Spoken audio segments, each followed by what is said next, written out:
तर दुसरीकडे मुंबईच्या किनारपट्टी भागाच्या सुरक्षेत देखील वाढ करण्यात आली आहे। संवेदनशील भागांमध्ये सीसीटीव्ही ड्रोनद्वारे लक्ष असणार आहे। तर बंदरे, गोदी आणि समुद्र मार्गावर गस्त घालण्यात येते। बोटींच्या हालचालींवर देखील बारकाईनं लक्ष असणार आहे। मच्छीमारांना सतर्क राहण्याच्या सूचना देण्यात आल्या। तर भारत पाकिस्तानच्या वाढत्या तणावामुळे सुरक्षेत वाढ करण्यात आली आहे। भारत आणि पाकिस्तानमधील वाढत्या तणावाच्या पार्श्वभूमीवर मुंबई पोलिसांनी सागरी कवच ही व्यापक तटरक्षक मोहीम सुरू केली।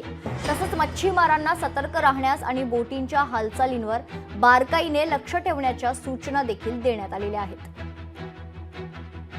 कालपासून पाकिस्तानने भारतावर हल्ला केलेला आहे आणि या हल्ल्याचं चोख प्रत्युत्तर भारतीय जवानांकडून पाकिस्तानला देण्यात येते। भारत व पाकिस्तानातील या लढ्यात जो तणाव निर्माण झाला आहे त्यानंतर किनारपट्टीवरील सुरक्षेच्या दृष्टीने महत्त्वाची पावलं उचलली गेलेली आहेत। सुरक्षा व्यवस्था जी आहे त्या सगळ्या भागामध्ये चोख करण्यात आलेली आहे।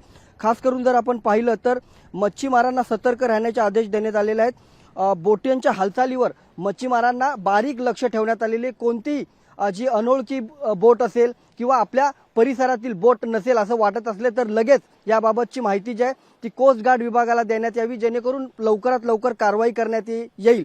अशा प्रकारची सतर्कता मच्छीमारांनी देखील ठेवावी।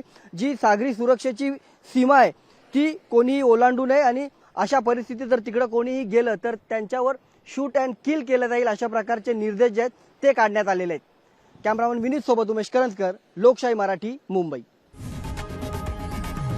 लोकशाही मराठी ऐका, पहा, जागरूक रहा।